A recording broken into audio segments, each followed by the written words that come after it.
아버지 하나님 감사합니다. 주의 종들이 시간을 내 모여서 이 시간도 하나님의 말씀을 배우고 또 읽고 저희들이 더욱더 주의 말씀을 깊이 알고 온 백성들에게 복음을 전하려고 하오니 이 시간도 지혜의 영으로 우리와 함께하여 주셔서 우리와 하여금 성령으로 깨닫게 하시고 알게 하시고 생각나게 하셔서 우리에게 주신 복음의 도리들을 잘 적용하여 온 땅에 이르러 주의 복음의 증인이 되기에 부족함이 없도록 오늘 또 우리의 시간을 수단으로 사용하시고 복 주시고 임만을 되시고 나오고 예수님의 이름으로 기도하옵나이다. 아멘. 자, 성경 말씀 보겠습니다. 디모데후서 2장 디모데후서 2장 15절 말씀을 제가 공독하겠습니다. 같이 읽을까요? 네. 디모데후서 2장 15절 시작. 내가 진리의 말씀을 옳게 분별하며 부끄러울 것이 없는 일꾼으로 인정되는 자로 자신을 하나님 앞에 드리기를 힘쓰라. 아멘. 우리가 그 가장 중요한 일꾼, 하나님의 사명자로서의 모습은 진리의 말씀을 분별하는 것. 그 진리의 말씀을 전하기 위해서 우리가 부름받았고 또 진리의 말씀을 가지고 내가 살아내고 그리고 적용하기 위해서 부름받았다. 이건 분명하죠. 자, 그런데 여기 보니까 그렇게 하려면은 일꾼으로 인정된 자로 힘쓰기 위해서 어떻게 해야 되느냐? 매 순간 진리의 말씀을 분별해야 된다. 분별이란 말은 자기의 지각을 사용해서 하나님이 주시는 그런 지각을 사용해서 그것들을 분석하고 또 종합하고 또 이해하고 그래서 다른 사람들이 잘 모르는 그 내용까지도 내가 알 수 있을 때까지 힘쓰고 애쓰는 거죠. 이게 지금 바울이 디모데를 향한 명령은 하나님께서 우리를 향한 명령과 똑같습니다. 그러니까 부름받은 일꾼은 항상 진리의 말씀의 내용이 뭔가 그리고 그 과정이 뭔가 이런 것들을 아주 철저하게 규명할 수 있는 하나의 사명을 받은 겁니다. 하나님께. 그래서 우리가 성경을 공부하고 연구한다는 건 매우 중요하죠. 지금 우리가 이게 끝마치지 않아야 됩니다. 이제 사실 오늘도 제가 준비한 그리스도에 대한 설교를 준비하려다가 지난번 우리 한 목사님이 중간에 질문하셔가지고 제가 약속을 했거든요. 그때 수사법 한자로 뭐 은유, 식유 이런 게 뭐냐 해가지고 대답을 드리기 위해서 오늘 강의를 준비했습니다. 그러다 보니까 옛날 다 잊어버린 그 강의 준비하느라고 어젯밤 3시까지 앉아서 그래서 준비를 했습니다. 준비해가지고 다 잊어버리니까 하도 오래돼가지고 신학교 때 한 거라서 그래서 오늘 준비를 한 겁니다. 우리가 중요한 것은 이런 공부는 계속돼야 돼요. 공부를 쉬면 안 되죠. 뭐 이런저런 집회들 또 목회자가 얼마나 바쁩니까? 나이가 들어가면은 점점 오라는 데 많고 은퇴하기 전까지는 부지런히 다녀야 되죠. 교회 협회, 목사회 얼마나 많습니까 모임들이. 근데 사실 제가 생각할 때 이런 모임을 다 끊는 게 제대로 성경을 공부할 수 있을 것 같습니다. 근데 그런 모임이 나가기 시작하면요 공부를 할 수가 없습니다. 다른 사람을 섬기기만 하고 섬기고 마음이 뿌듯하고 감사하면 좋겠는데 그게 아니라 오히려 뭐 부딪히고 더 악화되고 많은 시간들을 낭비하고 허비할 때가 더 많은 것 같아요. 그러니까 우리가 잘 분별력을 가지고서 이 집회나 이 모임이나 이 조직이나 이런 데 내가 안 나가겠다라고 결단하면 안 나가셔야 되죠. 그게 나를 드러내고 하는 물론 이제 우리가 뭐 교단 총회라든가 노예든 이런 게 매우 중요하죠. 그러나 그 이외의 모임들은 굉장히 절제를 해야 돼요. 동문회 함께 무슨 모임 이런 것도 있죠. 그러니까 우리가 그런 시간을 할애하면은 사실은 책 하나님의 말씀 볼 시간도 없고 나눌 시간도 없습니다. 지금 제 집사람도 여기 같이 항상 오는데 도서관에 가서 성경 읽고 있고 성경 쓰고 있고 그러면 항상 와가지고 준비를 하라. 그러니까 이제 우리가 영적 진리를 분별하고 배우는 데는 끝이 없어요. 계속해서 힘써라. 이게 성경의 명령입니다. 그러니까 제가 그 박윤선 목사입니다. 그분에게 대학 시절에 한 과목 성경 과목을 배웠는데 그분이 이제 뭘 물어보면은 정확하게 대답하시다가 어떨 때는 잘 모르겠는데요 그래요. 그럼 그게 이제 도전을 받죠. 저 어른이 미국에서 박사학위 받고 모든 주석을 다 쓰고 이렇게 훌륭한 분인데 모르겠다고 말하는 거예요. 근데 아니요, 어떻게 모를 수가 있느냐. 우리는 충격이죠, 대학생들이. 그러니까 연구해서 다음 시간에 말씀드릴게요, 이래. 그리고 실제로 거기에 대해서 환하게 연구해서 그 다음 시간 말씀하세요. 그러면서 우리가 정말 한국에서 가장 존경받는 주경신학자, 성경신학자로서 돌아가신 분도 지금도 모든 목사님들이 박윤선 목사님에 대한 언급을 합니다.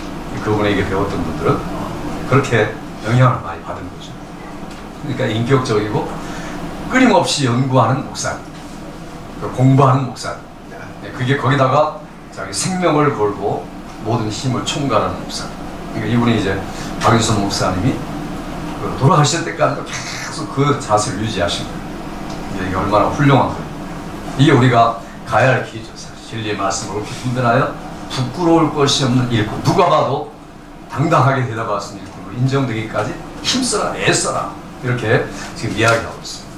그러니까 우리가 그렇게 하기 위해서 해야 할 공부가 뭐냐, 분별하는 원리가 뭐냐, 그리고 분별에 대한 내용이 뭐냐, 그걸 가르쳐 성경 이해, 성경 해석, 이렇게 이야기하죠. 그 성경을 정확하게 분별하고 이해하고 해석해야만 우리가 제대로 전할 수가 있겠죠. 누가 말했던 거 그대로 옮기는 것, 이거 제대로 전하는 건 아니죠. 간접적인 증거죠. 또 누가 써놨던 글들을 가지고 그것들을 전달하는 것도 간접적인 심부름입니다. 그러니까 하나님이 시킨 게 아니라 선배가 했던 것들을 모방하는 것 뿐이죠. 물론 그것도 귀한 겁니다. 그러나 하나님 여기서 오늘 말씀하는 것은 그런 게 아니죠. 우리 자신이. 그래서 초대교회 교인들 같은 경우에는 베레아 교인은 데살로니가 교인보다 더 신사적이었어. 간절한 마음으로 말씀을 받고 끝난 게 아니죠. 그것이 그러한가 하여 날마다 성경을 상고함으로 자세히 연구했다. 맞춰보고 들은 게 진짜인가 확인하고 확실히 하고, 그러니까 매일매일 그랬다는 거죠. 그 중에 믿는 자가 많으니 특별히 헬라의 귀부인들도 있더라. 사도행전 10장에 보면은 그렇게 말씀하는 거죠. 그러니까 헬라와 귀부인 그 당시 최고의 식자층이죠. 그 사람들이 오히려 더 잘 믿었다. 왜냐하면 계속 공부하고 하나님 말씀 받은 것들을 되새기면서 확인하고 구약성경이 그것을 그러니까 바울 사도가 했던 말을 구약성경에서 찾아보고 또 이런 것 이렇게 하면서 믿음이 증가하고 성령으로 충만해지고, 이게 같은 교인이지만 데살로니가 교인하고 베레아 교인하고 비교하죠. 바울 사도 그래서 칭찬하는 거죠. 그래서 사도행전이 그렇게 칭찬하고, 얼마나 데살로니가 교회가 칭찬을 많이 받습니까? 믿음의 역사, 사랑의 수고, 소망의 인내를 기억하고 내가 하나님께 감사한다. 너의 헌신이 정말 대단하다. 그러니까 데살로니가 교회는 철학적인 도시죠. 근데 철학적인 도시에서도 베레아 가까이 있는 그 지역이 사실은 더 훌륭하다. 왜냐하면 하나님의 말씀에 대한 그런 분별력을 가지고 있기 때문이죠. 우리가 분별한다는 건 매우 중요합니다. 고린도 교회 가가지고 바울 사도가 한 이야기는 뭐냐면 책망을 합니다. 어떤 책망을 하냐면 너희가 하나님의 말씀을 혼잡하게 하고 있구나. 이 혼잡한다는 이 말은 adulterating 이런 말입니다. 그러니까 요즘 상인들이, 과거 상인들이 속여서 팔고 저울질 달리하고 이런 것들이죠.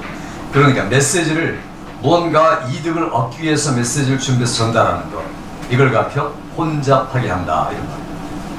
그 다음에 이미 하나님이 말씀이 말해준 것들에 대하여서 첨가하거나 삭제하거나, 그러니까 이미 알려주신 복음의 내용에 대해서 자기의 의견을 첨가해서 전하거나 거기서 중요한 내용을 빠뜨리고 전하지 않는 것, 이 두 가지를 포함해서 혼잡하게 한다, 이런 말이죠.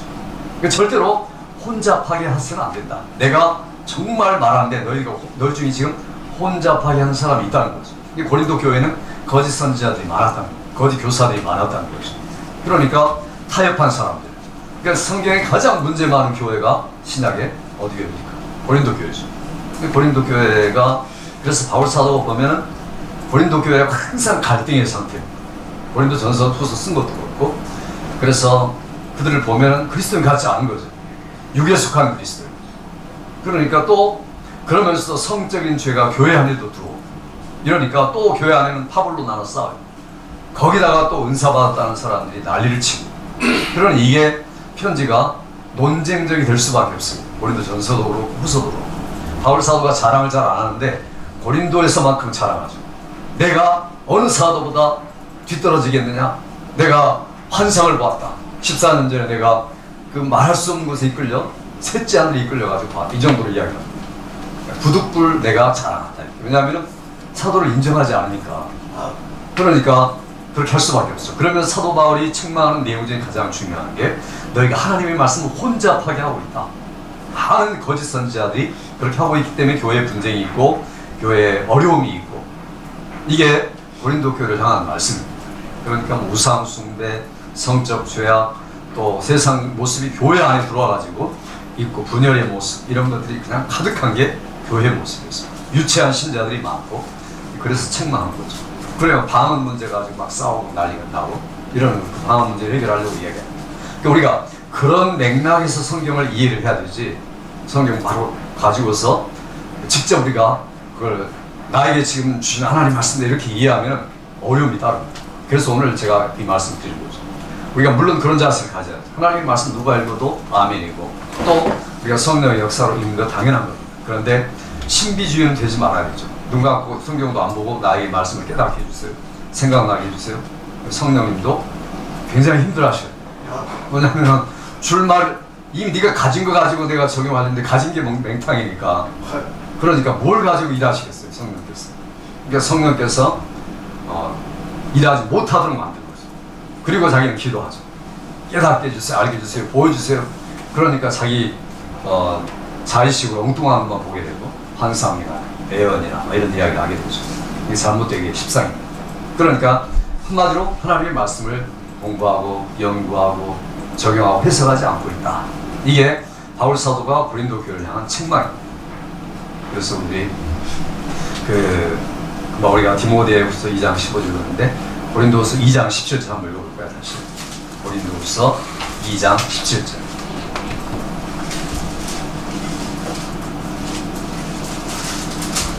같이 한번 읽어봅시다. 2장 17절 시작. 우리는 수다한 사람과 같이 하나님의 말씀을 혼잡하게 하지 아니하고 곧 순전함으로 하나님께 배운 것 같이 하나님 앞에서와 그리스도 안에서 말하노라. 아멘. 이게 바울 사도나 누가나 또 같이 있던 신라나 이런 사람들이 지금 고백하는 거예요. 우리는 이라고 말할 때 그러니까 수다한 사람과 같이 이게 무슨 말입니까? 교회 안에 지금 많은 사람이 대부분 메조리티가 하나님 말씀을 혼잡하게 하는 사람이다. 그러니까 정말로 하나님의 말씀대로 전하고 연구하고 가르치는 사람이 극소수다. 요즘 시대가 어떻습니까? 요즘 시대도 똑같이 적용할 수 있겠죠. 그러니까 이런 공부를 제대로 안 하면 우리가 그런 우를 범할 수가 있는 거죠. 자, 바울 사도는 어떻게 말합니까? 내가 순전함으로 하나님께 받은 것 같이 하나님 앞에서 그리스도 안에서 말하노라. 얼마나 담대한 고백입니다. 이게 우리의 고백이 돼야 되죠. 그러니까 내가 정말 순전한 하나님이 주신 순전한 분명한 그 구체적인 말씀들을 그걸 하나님 앞에서 꼬람되어서 우리의 신앙, 개혁신앙 내용이죠. 그리고 그리스도 안에서 말하고 쓰고 설교하고 이것이 나의 신앙 고백이다. 나의 간증이다. 이렇게 지금 고린도 교회에 써 보내고 있는 것. 우리가 이렇게 할 수가 있는가? 이게 바로 하나님 우리에게 원하신 것이다 하는 겁니다. 자, 그 다음에 고린도서 4장 2절 한번 보세요. 4장 2절 같이 읽어보죠. 1절 2절 같이 읽습니다. 시작. 이러므로 우리가 이 직분을 받아 긍휼하심을 입은 대로 낙심하지 아니하고 이에 숨은 부끄러움의 일을 버리고 계율 가운데 행하지 아니하며 하나님의 말씀을 혼잡케 아니하고 오직 진리를 나타내므로 하나님 앞에서 각 사람의 영심에 대하여 스스로 천거하노라. 아멘. 이게 얼마나 대단한 확신입니까? 바울 사도가 자, 나는 속임수나 이런 걸로 말씀 전하거나 성경 공부 연구한 게 아니고 하나님의 말씀을 절대로 내가 더하거나 빼거나 혼잡하게 한 사람이 아니다. 그리고 오직 성경이 말하는 그 진리를 그대로 나타내는 사람이다. 그리고 이건 내가 하나님 앞에서 사람들 앞에 내가 레코멘데이션 할 수 있다. 셀프 레코멘데이션. 그러니까 내가 나를 추천할 수 있다. 우리가 누구 추천할 때 한국 분들은 좀 이제 저도 그렇지만은 추천서 잘 못 써요. 왜냐하면 너무 딱 잘 쓰려고 이랬어요. 누가 저한테 추천서 해달라면 고민이 많아요. 이분이 좋은 점이 있는데 안 좋은 점도 있는데 그걸 써야 되는데 추천서 못 쓰잖아. 저한테 추천서 부탁하는 분이 굉장히 많습니다. 그래서 제가 뭐 다 잘 써주죠. 근데 미국 교수님들은요 안 써줘요. 잘. 제가 돌아가신 그 하비칸 가나베 목사님 같은 분은요 웨스민스터 교수였죠. 그분이 뭐라고 말하면 한국말로 영어가 아니고 한국 분들은요 유학 가가지고 자기 명예를 위해서 공부를 하는 것 같아요. 그러니까 나는 이제 추천서를 정확하게 쓸 거예요. 나한테 PhD 그 추천서 써달라면 내가 본 대로 느낀 대로 평가한 대로 쓸 거예요. 그래가지고 못 들어갔어. 그러니까 이 사람은 학위 추구해가지고 빨리 가가지고 자랑할 사람이다. 이런 식으로 썼겠죠. 그러니까 아주 정확하게 쓴 겁니다. 네, 어서 오세요. 그러니까 이게 정말로 진실하게 추천한다는 게 정말 어려운 겁니다. 바울사도가 지금 뭐라고 말하고 있습니까? 내가 셀프 레코멘데이션. 내 자신을 하나님 앞에서 추천한다. 그러니까 얼마나 이게 담대한 고백입니까? 얼마만큼 깊이 있게 열정적으로 성경을 연구했는가 하는 것을 우리가 아십니다. 많은 분들이 바울사도 하면은 14년 광야에 와가지고 계시받았고 다메섹도에서 예수님 만나고 이렇게 변화됐죠.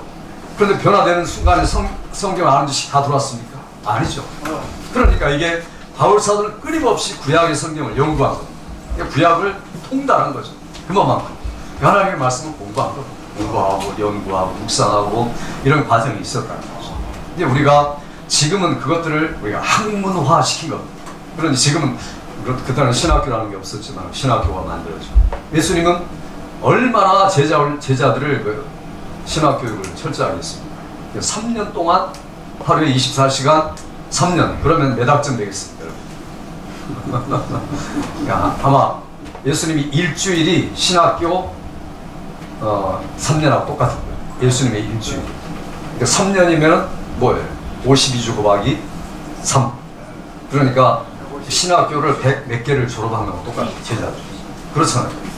우리는 신학교 보통 일주일에 3시간은 한 크레딧 해가지고 뭐 얼마 전에 졸업하는데 예수님 제자들은 하루 24시간 같이 먹고 자고 매일 가르치고 예수님이 죽으시고 부활한 다음에 뭐 잠깐 40일 동안 그것만 해도 신학교 몇 개가 되겠습니다. 근데 그게 주제가 타픽이 뭐냐면 하나님 나라와 자신에 대한 일을 가르칩시다. 이게 서든지 1장에 보니까 예수님이 그걸 40일 동안 밤낮으로 가르친 거예요. 나타나시고 가르치고 하나님 나라에 대해서 그만큼. 근데 그 내용이 뭔가는 성경에 아무것도 안 나와 있죠. 그 내용이 제자들만 알고 제자들이 기록한 성경을 통해서 우리가 어느 정도 알 수가 있겠죠. 베드로, 사도 요한, 야고보 이런 분들을 통해서 우리가 어느 정도는 알 수 있지만 충분히 알 수 있는 게 아니에요. 하나 성경에 알려주신 만큼만 우리가 아는 거죠. 그 이상 또 알려고 해도 안 되고 지금 있는 것만 알려고 해도 뭐 죽을 때까지 해도 1000분의 1, 10,000분의 1도 알 수가 없는 거죠. 우리가 중요한 것은 이런 자세가 필요하다는 거죠. 그러니까 지금은 신학교가 있어서 신학교에서 공부하도록 했는데 문제는 신학교 교육을 안 받는다는 게 문제예요. 제가 여러 군데 신학교에서 이렇게 가르치고 이렇게 하는 거 보면은 참 안타까운 게 뭐냐면은 이 MDB 받고 뭐 PTH 받고 THM 받고 그 다음에 디민 받고 이렇게 나가시는 분들이 너무 성경을 모른다는 거예요. 그리고 너무 그냥 스킵했다는 거예요. 사실은 철저하게 하셔야 됩니다. 이게 신학 교육이라는 것은 풀타임으로 해야 됩니다. 풀타임으로 해가지고 여건이 안 돼서 할 수 없고 이민교회는 할 수 없지만 그 마음 자세를 잃지 않아야 되죠. 그러니까 사실은 디민 받고 목회를 하신 분들은 다시 신학교를 시작하십니다. 신학교 와서 시작하는 게 아니라 신학교에서 뭐 추천, 레코멘데이션 뭐 했던 것들을 가지고 자기 혼자서 주님과 함께 공부를 하셔야죠. 그러니까 이게 없으면은요 엉터리죠. 혼자밖에 할 수밖에 없습니다. 분별력 없는 거죠. 그러니까 여기저기 쫓아다니고 이런저런 세미나 쫓아다니고 이러는 겁니다. 금방 또 우리 복음뉴스에서 뭐 비판해달라는데 참 비판을 잘 안 하려는 사람인데 이번에 무슨 또 세미나가 있었다면서요. 목사님들이 막 집중해서 뭐 무슨 예루살렘 이스라엘 중심으로 세미나 이런 것들에 대해서 많은 목사님이 모였는데 또 이야기해달라고 그러시더라고요. 무슨 말인지 모르겠는데 내가 이제 그 책을 가져와 버렸어요. 가져와가지고 제가 성경적인가 비성경적인가 이런 것들을 우리가 알아야죠. 우리가 모르면은 그러니까 위대한 목사님들과 지금 우리가 존경받는 분들이 끌려가고 막 후원하고 막 이러잖아요. 그러니까 이게 모르시니까 그런 거죠. 그런 인포메이션 안 접해보는 거예요. 그 말은 그분들이 지금 하고 있는 말을 미리 알아야죠. 아, 이분이 지금 하는 말은 편파적인 거구나. 이건 잘못된 세대주의 종말론에 입각한 거구나.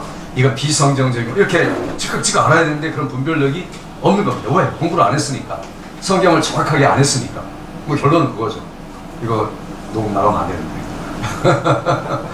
그런 분들에게 나가시면 안 좋겠다. 그런데 뭐 아셔야 돼, 사실.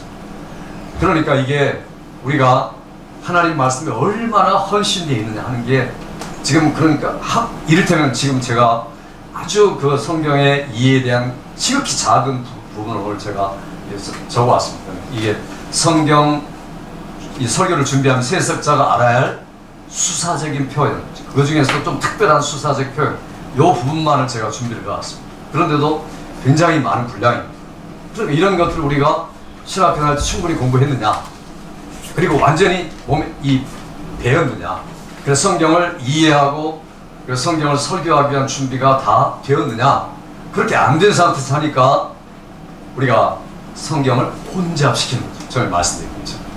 그러니까 어덜트레이팅하고 그 다음에 컨퓨징하고 그 다음에 이걸 자기의 의견을 첨언해가지고 자기의 아이디어를 가지고 설교를 하는 겁니다. 이건 당연한 결론이죠.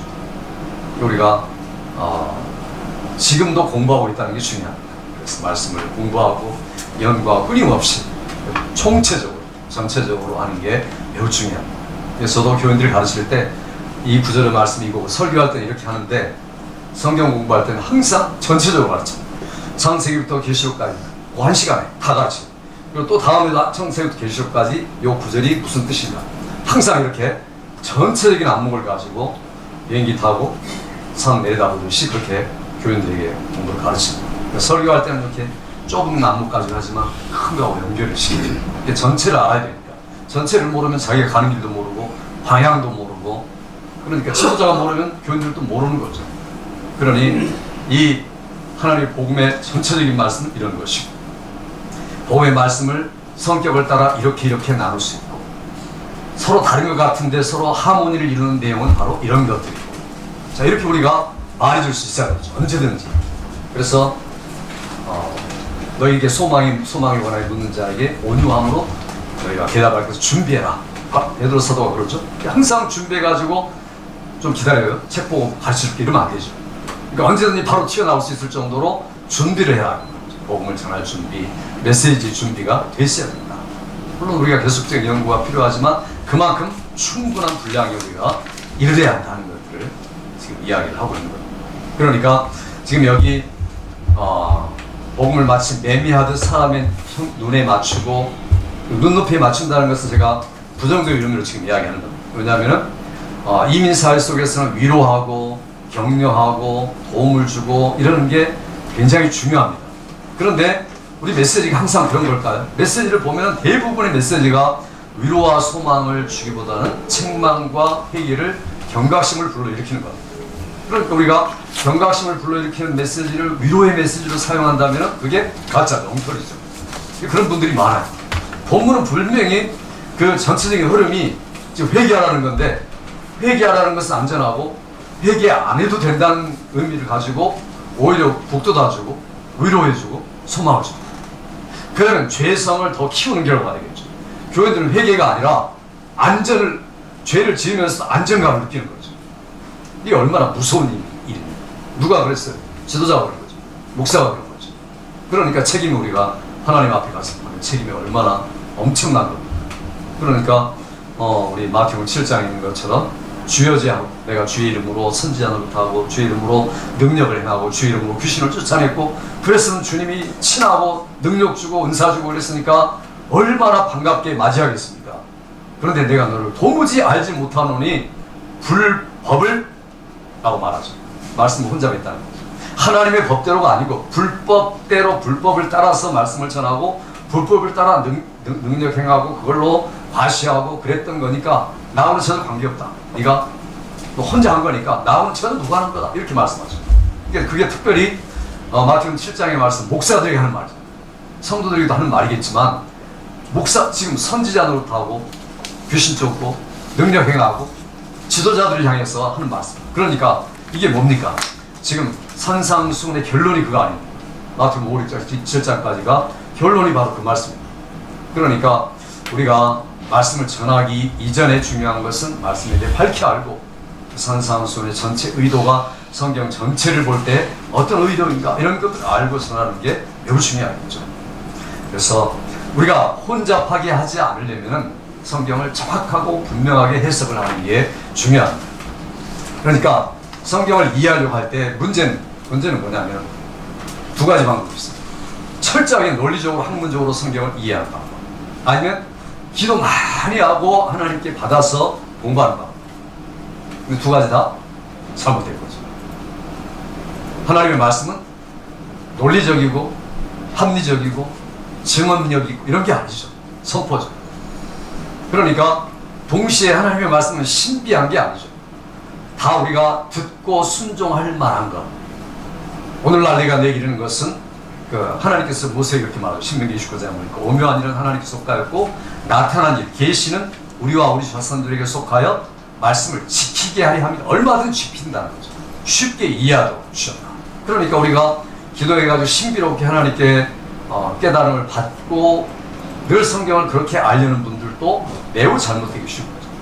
성경을 주관적으로 해석하면서 그게 신비주의, 경건주의로만 빠져나갈 수 있습니다. 위험한 겁니다.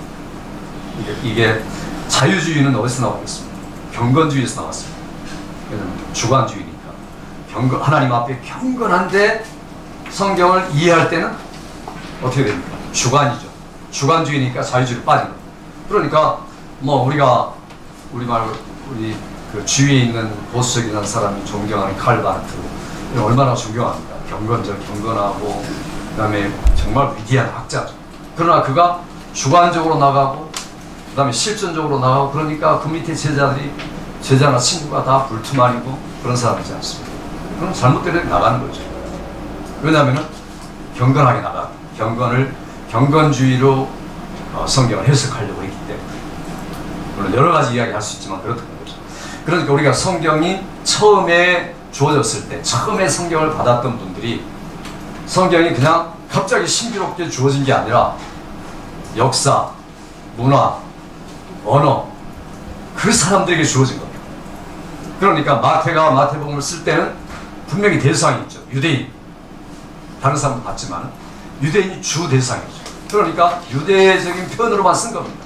하나님 천국이라 하나님 나라 이런 말도 안 쓰고 천국, 하늘나라 이런 말만 쓰고 그 다음에 또 유대인들을 존중해가지고 유대인들이 존중하는 그 족보를 올려놓고 특별히 그 다윗 왕과의 족보를 싣고 또 그 마태가 표현하는 것마다 전부 다 유대의 관습을 줬습니다. 근데 우리가 성경 읽으면 유대 관습을 모르고 우리의 관습을 가지고 유대 관습을 읽게 되는 거죠. 그럼 어떻게 되겠습니까? 완전히 다른 거죠. 그래서 항상 존 스타트도 설교에서 그렇게 이야기하지만 이 갭이죠, 갭. 그러니까 여기는 성경이고 여기는 우리다. 여기는 굉장히 길죠. 그러니까 우리가 여기서 성경을 그냥 보고 우리식으로 성경을 해석하지. 또 반대로 성경 속에 주입을 해가지고 끼워 넣을 수 있고. 근데 여기 끼워 넣기를 그 에이세지스 이렇게 말합니다. 에이세지스. 벨라죠. 자, 그런데 이게 끼워 넣기 그 반대는 뭡니까? 우리는 절대로 에이세지스가 되면 안 되죠. 그 주해를 해야 되죠. 주해는 뭡니까? 엑세지스죠. 엑세시스. 그러니까 이 엑세시스를 하려면은 엑세시스를 제대로 하려면은 여기가 설명과 이해가 필요하죠. 설명, 이해.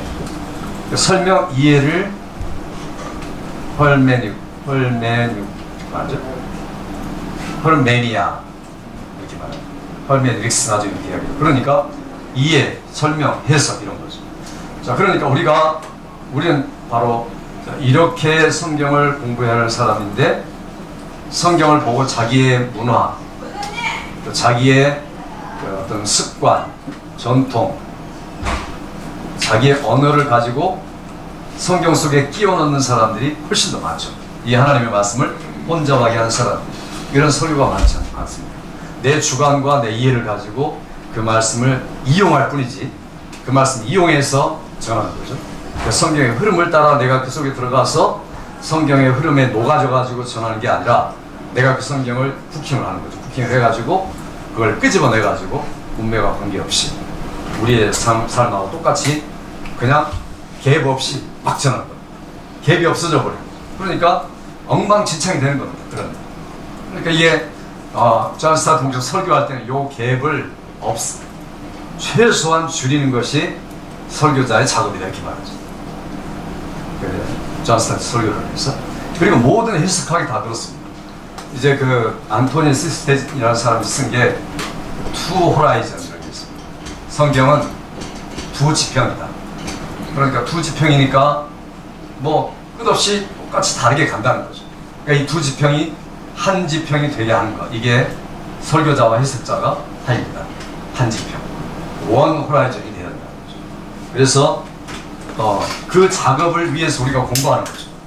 그 작업을 위해서 우리가 연구하는 거고 해석을 설교 전에 해야 되는 거죠. 그리고 우리가 설교 전에 해야 할 게 반드시 두 가지가 있어요. 그러니까 본문으로부터 나와야 되지 내가 본문으로 들어가면 안 되죠. 그런 의미에서 이 조직신학 이런 것들은요 굉장히 중요하면서도 위험 요소가 있습니다. 그러니까 조직신학을 가지고 설교를 준비하는 분들도 있는데 그래서는 안 되죠. 성경 본문을 가지고 설교를 하되 조직신학의 그 제안을 받으면서 해야 되죠. 저도 이제 주일마다 아침에 성경 공부합니다. 장문 성경 공부.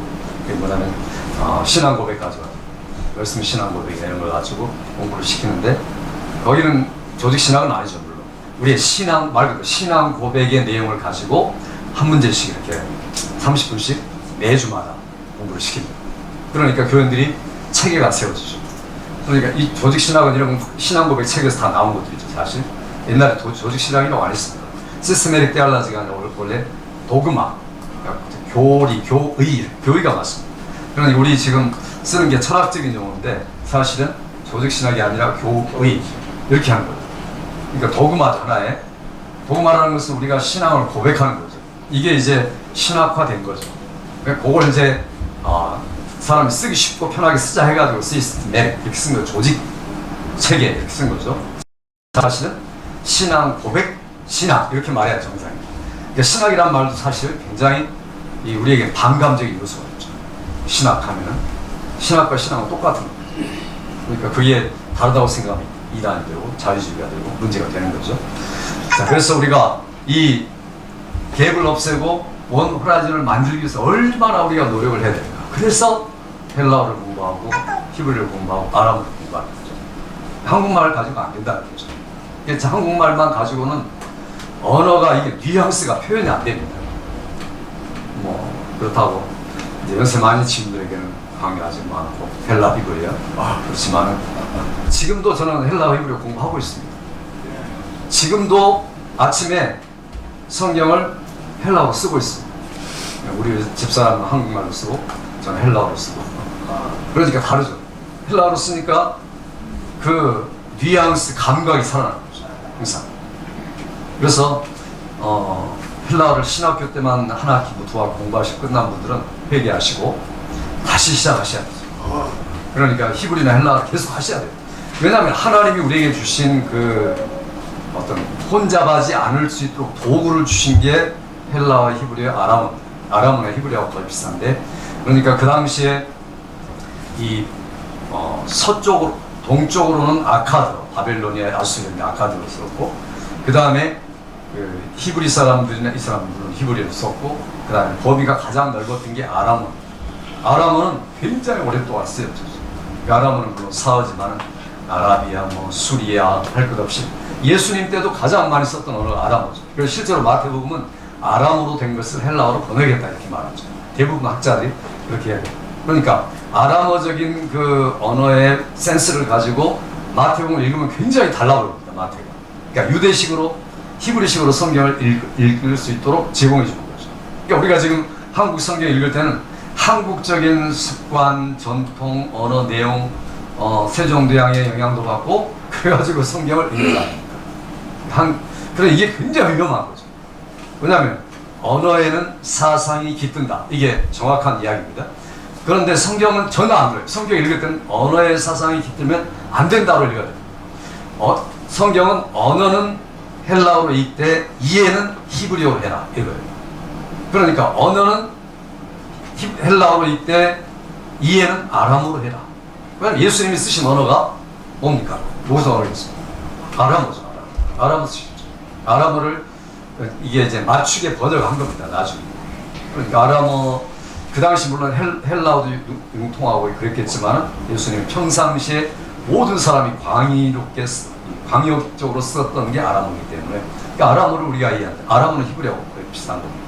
그러니까 아람어도 우리가 알아야 돼요. 성경에 무슨 발리다운과 엘리엘리와 사박다니, 다니엘, 에스더 이런 부분들 많은 부분들이 아람어로 기록됐어요. 히브리어로 기록된 게 아니라 히브리어로 기록됐다 앞으로 기록돼요. 신약도 마찬가지. 그러니까 우리가 이런 언어적인 구조를 알아야 성경을 더 깊게 알아갈 수가 있겠죠. 그러니까 그거 안 하려는 분들은 게으른 분들이죠. 그러니까 밥 먹고 그거 빨리 시작을 하셔야 돼요. 그건 이제 계획을 정해놓고 헬라어 히브리 내가 성경으로 한 구절이라도 봐야겠다 이러면 되는데 안 되는 분들 다시 문법 책 보라 한번 보시고 신학교 때 이런 언어도 중요하죠. 그 다음에 그것뿐 아니라 배경도 상당히 중요합니다. 어떤 배경에서 쓰여졌는가. 우리 도시의 사람들이 예수님이 거의 다 시골 분위기를 가지고 말씀했어요. 근데 뭐 이해하지 못하는 분 많아요. 제가 서울에서 애들 가르칠 때 무화과를 아는 애들이 하나도 없었어요. 무화과가 뭔지 몰라.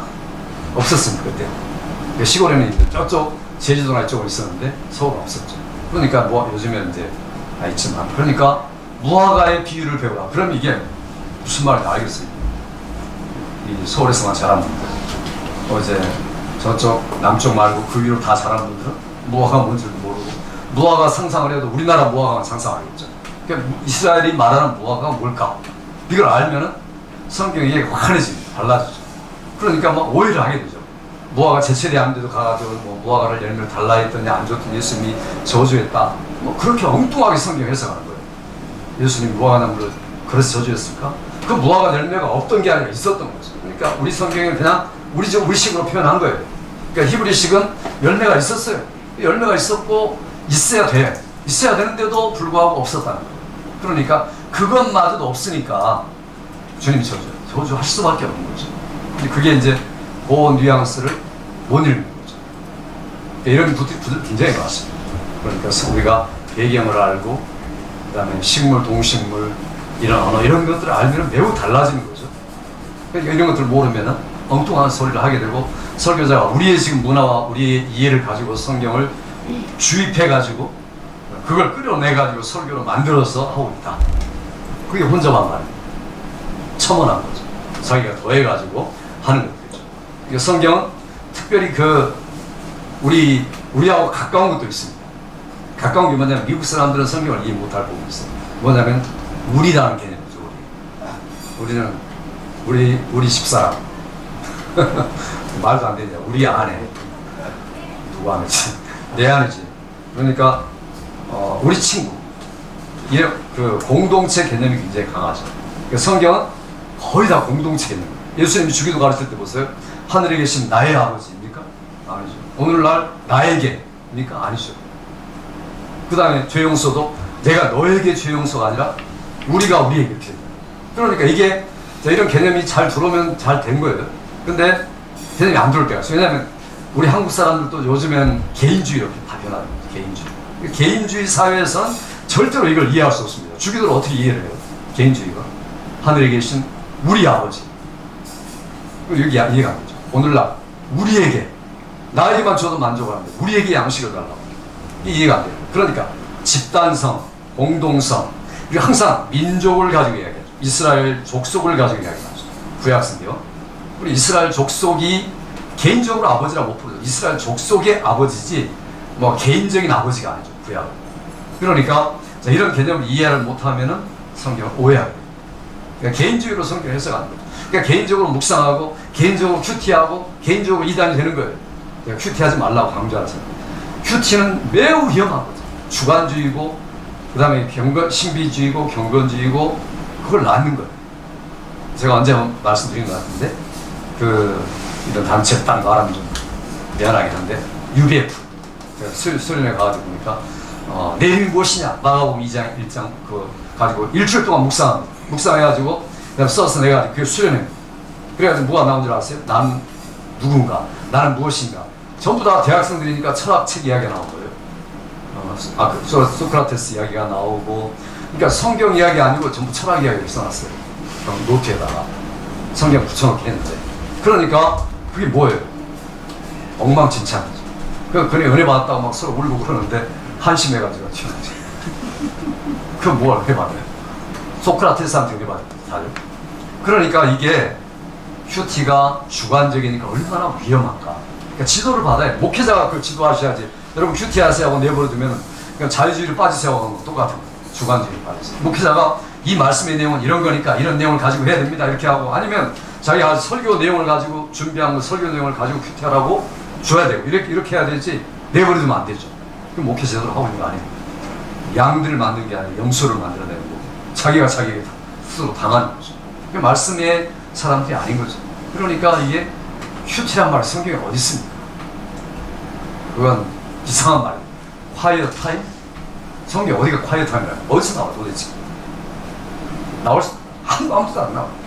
그러니까 어떤 분 묵상이라는 말은요 무슨 말이에요?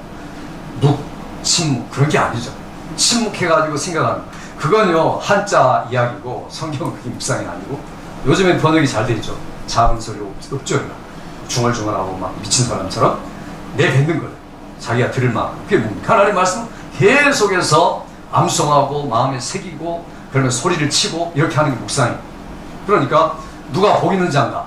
시편 전체가 1편이 전체적인 서론의 결론이죠. 주의 말씀을 주야로 외치고 소리치고 암송하고 소리치는 자가 복 있는 자다 이렇게 읽어야 한다는 거죠. 그걸 못 읽으니까 묵상이 큐티가 되고 묵상 기도라는 말이 나오고 엉터리가 많아지는 거죠. 묵상 기도는 일본 사람이나 뭡니까 신사 참배하는 사람이 하는 거지 묵상이지. 여러분 주보 다 바꾸셔야 됩니다. 묵도 이런 거 쓰지 마세요. 묵도 매우 위험한 거. 그러니까 이게 성경적이 아닌 용어들이 얼마나 많은지 모릅니다. 그래서 우리들이 하나님의 말씀으로 돌아가고 있는가? 개인주의가 아니고 공동주의다. 그러니까 성경을 우리가 읽으려고 할 때 공부를 안 하면 할 수가 없는 거죠. 우리가 지도자니까 이런 해석에 대한 특별한 공부들이 많이 필요합니다. 그 다음에 이제 중요한 것은 내가 지금 성경을 이해하고 해석하려는 게 타당한 원리인가 아니면 타당하지 않은 원리인가 하는 것이 또 매우 중요합니다. 그러니까 이것은 자기가 배운 것, 내가 가지고 있는 생각 여기에 따라 많이 달라지게 되죠. 그래서 가장 중요한 것은 성경을 공부할 때 이해하려고 할 때 문맥 항상 그걸 강조해요. 문맥이 중요하고 문맥이 전부다. 문맥이라는 게 뭡니까? 한 단어를 알기 위해서 사전을 보는 게 아니라 그 문장을 보죠. 뭐 이건 언어 배우는 사람은 누구나 너무 당연한 거죠. 그 영어 배울 때 단어 공부하는 사람은 아주 어리석은 사람이죠. 문장을 가지고 공부를 하든지 실제로 상황 속에서 공부를 하는 게 빨리 배우는 거죠. 성경도 마찬가지입니다. 어떤 단어를 보고 이 단어는 무슨 깊은 뜻이 있나 보다. 헬라어서 찾아보자. 그냥 엉터리로 되는 거예요. 그걸 찾으면 안 되죠. 그 성경 안에 문맥 안에서 이해할 수 있게끔 쓰여있죠. 다. 그러니까 초등학교를 나올 정도면 성경을 이해할 수 있죠. 다. 초등학교 때 문단 나누기 뭐 주제 하지 않습니까? 그러니까 그 정도면 충분한 겁니다. 성경을 이해하는 데 있어서 문맥이라는 게 가장 중요합니다. 문맥이 이를테면 내가 마태복음 1장 23절에 읽는다. 임만에 대한 단어를 사전에 찾아볼 게 아니라 1장부터 1장 마지막까지 읽어보고 이해가 안 되면 2장까지 넘어가야 되겠고 그것도 이해가 안 되면 이제 마태복음 전체를 읽어야겠죠. 마태복음 끝에 가서 임마누엘도 나오죠. 볼지어다 세상 끝날까 내가 너희와 임마누엘 하리라. 왜 여기서 말했고 끝에서 말했을까? 이게 전체가 그 원리구나. 이렇게 문맥을 통해서 광의의 문맥이 되고요. 그러면 거기 문맥이 거기서 끝이니까 성경을 이제 더 넓혀 생각해 보면 요한계시록 마지막 장에도 너는 나 백성 나는 너의 하나님이 되어서 영원토록 함께 있으리라. 이게 천국이죠. 그 다음에 앞에서 맨 앞에 가서도 사실은 하나님이 함께 하리라. 아담과 하와에게 함께 하리라 말했고 언약을 세우시고 그래서 이게 이 성경 큰 문맥 속에서 얼마든지 우리가 이해할 수 있구나. 그건 우리가 성경을 많이 읽는 방법밖에 없습니다. 자기 나이만큼 연세만큼 읽으시고 그래가지고 성경을 이해하고 그 문맥 속에서 단어를 공부를 하시려고 해야 돼요. 그러니까 벌써 성경 이 단어를 내가 놓고 사전을 찾아보겠다면 벌써 간접적인 거죠. 그러니까 가만히 눈을 감고 떠올라야 됩니다. 임마누엘이 어디 있을까? 성경 안 읽으면 모르겠죠. 어디 나옵니까? 창세기 3장, 그 다음에 또 출애굽기 19장, 그 다음에 레위기 17장 이렇게 떠오르셔야 돼요. 떠올라가지고 그러니까 이 머릿속이 성부사전까지 되셔야겠죠. 많이 읽으면 그렇게 되는 거죠, 자연히. 그리고 이사야 같은 성경에 9장, 7장, 9장, 11장 이런 게 지금 임마누엘이라는 거예요. 그러니까 여기서 지금 다 끌어와가지고 마태가 이거 지금 다시 재현하고 있구나라고 이해를 하게 되면 문맥 속에서 임마누엘이라는 단어가 이해가 된 겁니다.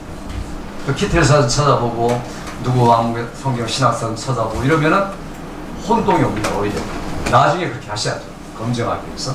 그러나 우리가 설교를 준비하기 위해서 먼저 해야 할 건 그겁니다. 그러니까 그게 바로 가장 중요한 원리입니다. 문맥 속에서 단어를 그리고 성경 큰 광의의 문맥 속에서 그 문장을 이해해라, 해석해라, 그리고 설교해 나가라 하는 게 중요하죠.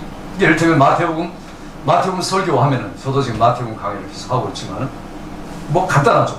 마태복음은 하나님 나라에 대한 이야기다. 근데 하나님 나라가 어떻게 이루어지느냐? 예수께서 십자가 지고 죽으셔야 된다. 자, 요게 가장 큰 문맥의 흐름입니다. 그러면 어떤 성경을 읽어도 마태복음 1장부터 28장까지 그 가장 중요한 흐름을 놓치면 안 되죠. 그러니까 그걸 붙들고 다른 성경 옆에 이리 가도 저리 가도 그게 하나의 기둥이 돼야 되는 거죠. 흐름이. 그러니까 하나님 나라를 향한 전진으로서 예수 그리스도의 십자가의 과정이다. 죽어야 하리라. 그래가지고 주님의 그 죽음에 대한 예고가 계속 4번, 5번 나가고 죽으시죠. 인자한 곳은 섬기려 하고 대성물로 추리합니다. 이게 지금 그러니까 마태를 이끌고 있는 전체 핵이고 키죠. 그러니까 이것들을 붙들고서 문맥을 얼마든지 파악할 수 있고 그 다음에 그게 타당한 논리가 될 수 있죠. 그게 우리가 제대로 성경을 읽고 있는 거죠. 그러나 만일에 내가 부당한 논리라는 걸 금방 말했던 거죠. 그 어원학 사전을 찾아봐야겠다. 그러면 어떤 결과가 따릅니까? 지난번에도 말씀드렸지만 여기서 이걸 이해하려고 하는 거죠. 그러니까 이분은 이제 뭘 하냐면 열심히 공부를 하는데 사전을 가지고 공부를 합니다. 사전도 두 가지 사전이 있습니다. 그래서 동시대에 대한 사전이 있고 그 다음에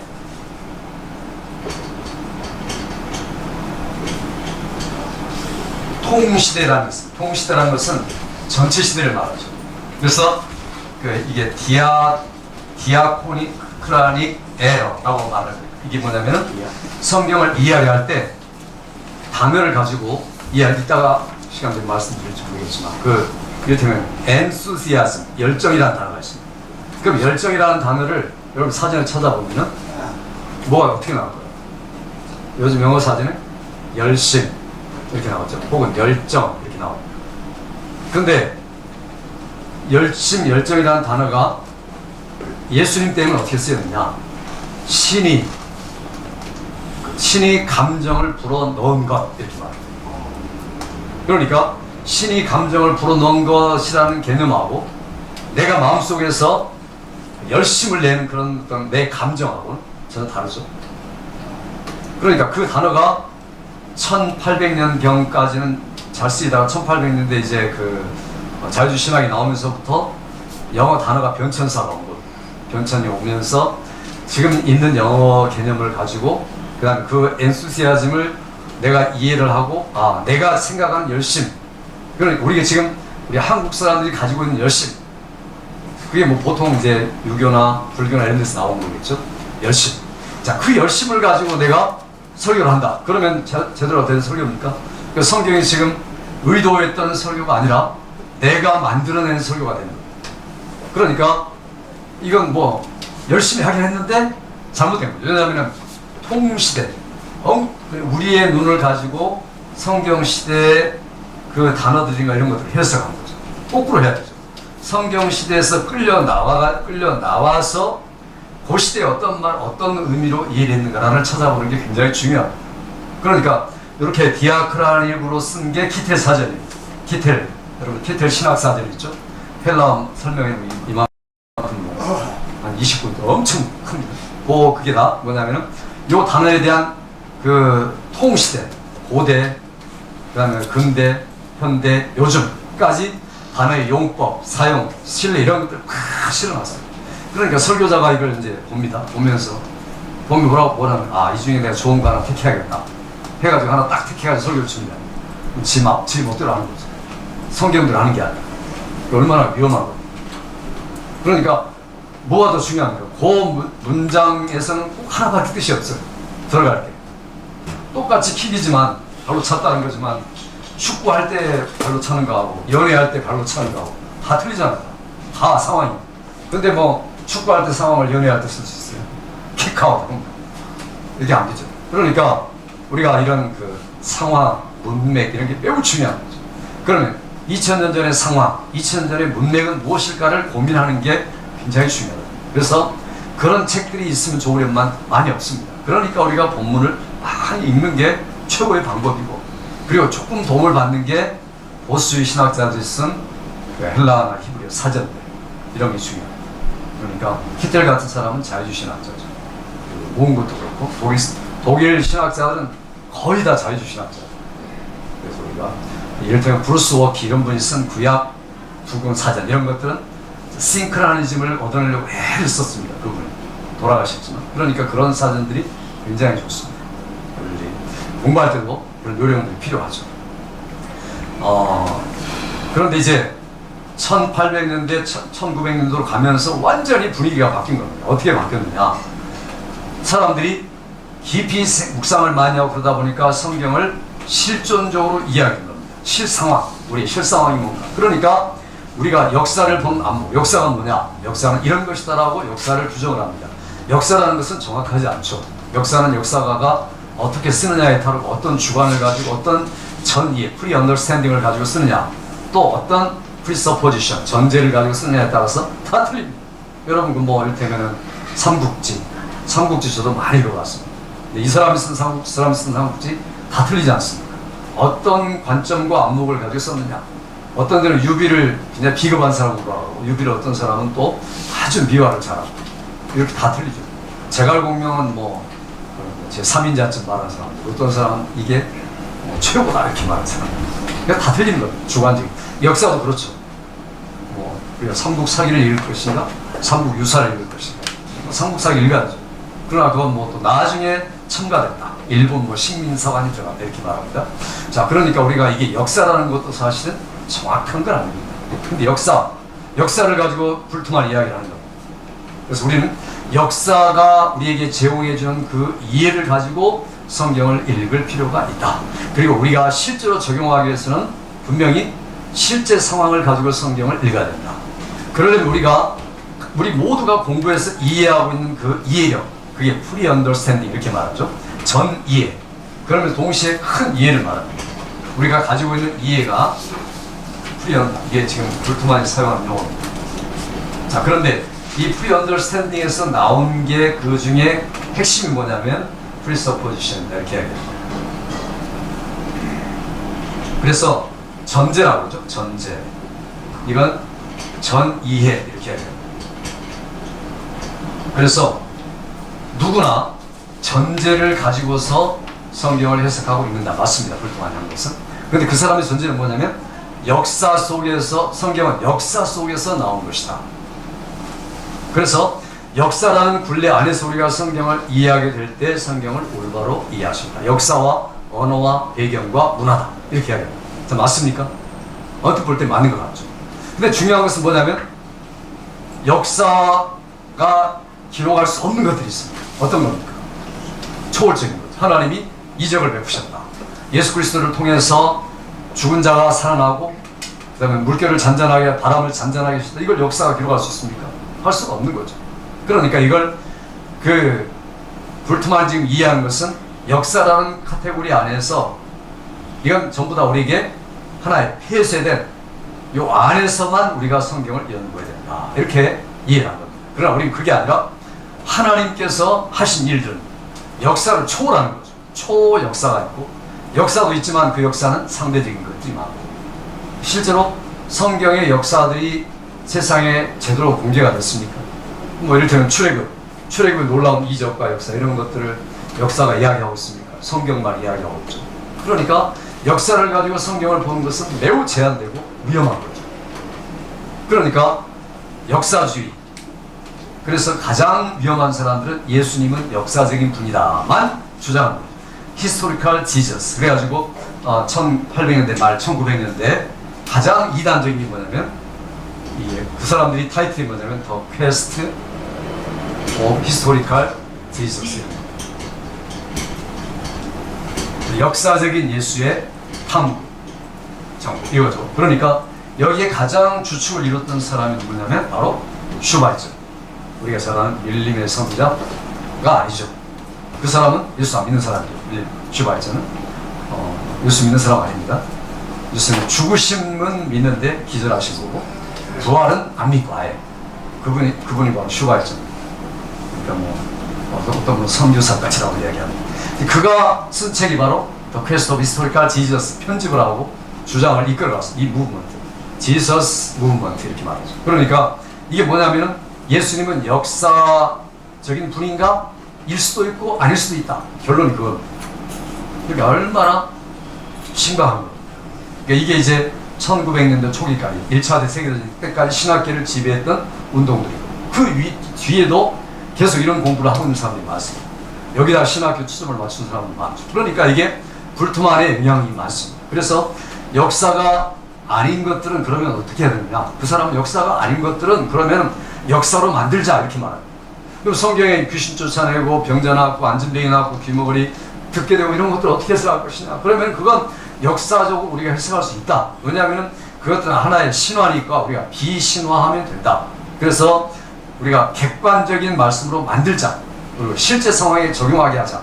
이 사람은 실존주의라는 자기의 전제를 가지고 성경을 본 겁니다. 그러니까 하나님의 안목으로 성경을 본다거나 성경의 흐름 속에서 성령이 이끄시는 그 성경을 보려는 게 아니라 역사적 안목, 실존주의적 안목을 가지고 성경을 보게 된 거죠. 그러니까 칼바르트도 바로 그 이유인 거죠. 그럼 역사가 뭐냐? 역사라는 것은 그냥 기록된 역사가 진짜 역사가 아니고 이해된 역사가 역사다. 이렇게 해야 되죠. 그래서 역사에 대한 이 단어도 독일 말은 참 분리가 잘 돼 있죠. 그래서 역사라는 게 히스토리라고 이야기하죠. 그러나 또 다른 단어가 있다면 게슈히테라는 게 있어요. 독일 말이죠. 요건 히스토리란 말이고 이건 이해된 역사, 해석된 역사라는 뜻입니다. 그러니까 신학자들이 역사라고 이야기할 때 여러분 조심하셔야 돼요. 이 사람이 뭘 보고 역사를 하는가. 예수님은 역사적인 분입니다. 맞죠? 근데 그 사람이 말하는 역사라고 쓸 때 역사라는 단어가 어떤 뜻인가를 아셔야 돼요. 우리가 알아봐야죠. 그러니까 역사라는 것은 칼바르트나 불트만 이해된 역사. 그러니까 주관적인 역사죠. 실제로 히스토리에를 말하는 게 아니라 게슈히테를 말한다는 거죠. 그러니까 우리 말은 그게 구분이 안 되니까 이렇게 구분이 잘 안 하는데 독일만큼은 구분이 돼. 영어도 구분이 안 됩니다. 그러니까 이런 의미로 쓰니까 성경을 주관적으로 해석하게 되고 그 다음에 인본주의가 되고 또 거기서 자유주의가 나가고 이렇게 된 겁니다. 그러니 우리가 어떤 전제입니까? 우리는 성경은 역사가 아니라 성경은 하나님의 말씀이다. 성경은 하나님의 감동으로 된 하나님의 말씀이다라는 전제를 가지고 성경을 읽고 이해하고 설교하는 거 아닙니까? 이게 가장 중요한 전제죠. 우리 이제 보수신학교나 다 우리는 전제주의다라고 말할 때 코넬리우스 반티나 이런 분들이 하는 이야기가 뭐냐면 성경이 처음부터 성경은 하나님의 말씀이다로 읽어야 되지 하나님의 말씀인가 하면 벌써 틀린 거죠. 하나님의 말씀인가를 알아보자라는 것도 틀린 거죠. 그 성경이 하나님을 설명하는 겁니까? 성경은 선포로 시작하죠. 태초에 하나님이 천지를 창조하셨다. 봐라, 들어라, 믿어라 이렇게 시작하는 거지. 결코 이해를 하기 위한 말씀이 아니라 선포를 위한 말씀으로 시작합니다. 그래서 그게 우리의 전제가 되는 거죠. 신학의 전제, 설교의 전제, 모든 게 전제가 됩니다. 이게 바로 진짜 학문이죠. 안 그러면 우리가 이단적인 학문을 하게 되는 거예요. 그래서 좀 어려운 말로 불투명한 closed continuum, 폐쇄적으로 계속되는 성경, 이게 이렇게 말하고, 우리는 뭐냐면 controlled continuum 이렇게 얘기합니다. 그러니까 이건 총체적인 이해다. 이게 지금 이야기를 하는데,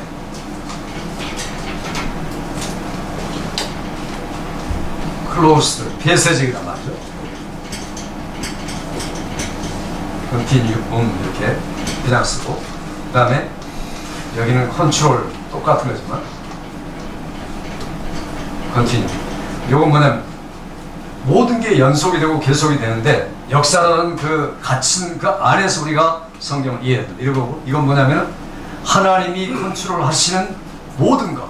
그러니까 여기서는 절대로 우연이나 또 사람이 개입될 수가 없다는 거죠. 하나님만이 컨트롤해 가시는 성경, 하나님만이 컨트롤 하시는 역사, 이게 하나님이 우리에게 허락하신 역사도 되고 우리가 이해할 수 없는 하나님의 역사도 되고, 이게 이렇게 이해하는 게 우리가 개혁주의적인 이해, 이 이해를 가지고 성경을 이해하고 해석해 가야 한다 하는 게 중요합니다.